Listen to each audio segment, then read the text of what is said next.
Hi guys, so for today's video, I'm going to make carrot cakes, guys. Alright guys, so this is the baking pan that I'm going to use. It is 9 by 13 inches. Yeah. So guys, this is our 2 cups of grated carrots. Okay.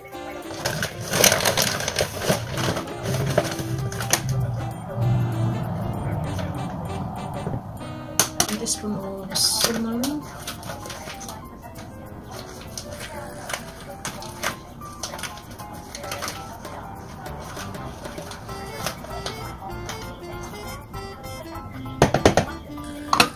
cinnamon, 1/4 teaspoon.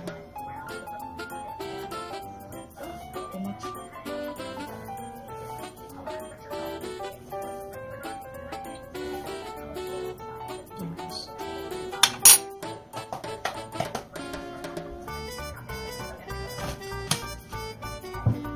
And then, ano to guys?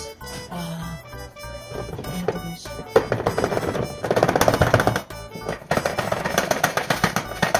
Diba? Ayan.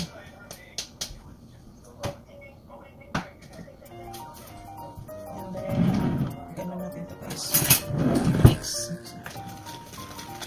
Yan natin yung dry ingredients.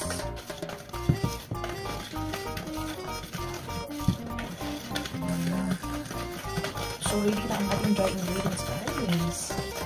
Ang susunod natin i-prepare yung yung wet ingredients. Okay.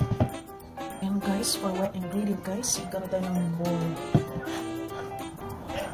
Alright guys, need tayo ng 4 na eggs. Ito. Ayan.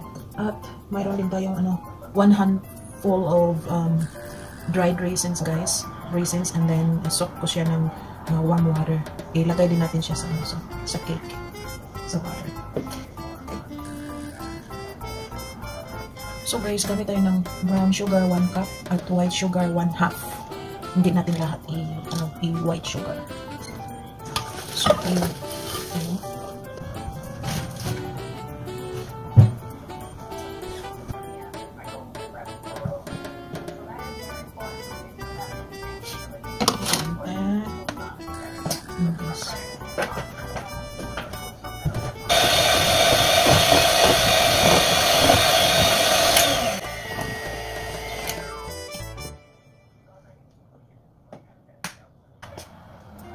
yung carrots.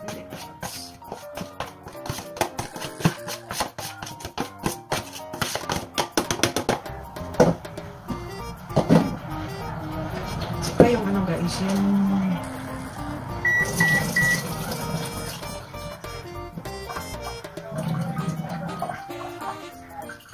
yan guys, ito na guys yung butter guys. Ilalagay na natin sa baking pan. Stay tuned. Antayin lagyan natin ng parchment paper para mabilis siyang makita. Okay. Sprayhan natin lang ito ng konti. Ganyan natin ito.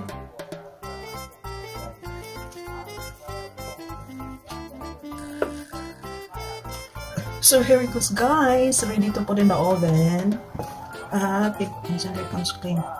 50 to 60 minutes. Cool in the pan for 10 minutes. Before moving the coal completely in the wire rack. 50 to 60 minutes guys. And guys, nag-bake na siya. Nalagay na natin. So, hayaan natin for 60 minutes. Here you go guys. Luto na ang ating carrot cake. Ayan, ang ganda ng color. Yummy, yummy. Ayan, yan. Oh, that's easy. Easy peasy. See? That's the trick. Close. I don't know if it is what I've got. Yeah, look at that. Look at that. Nom nom nom nom. Turn around.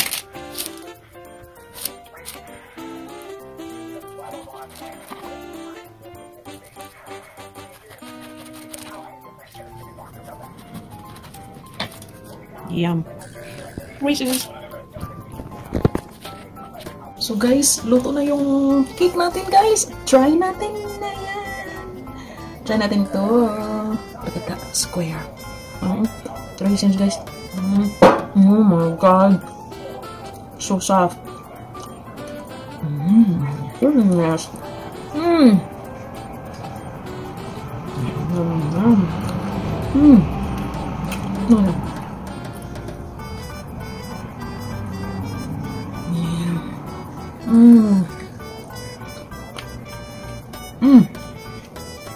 So spongy.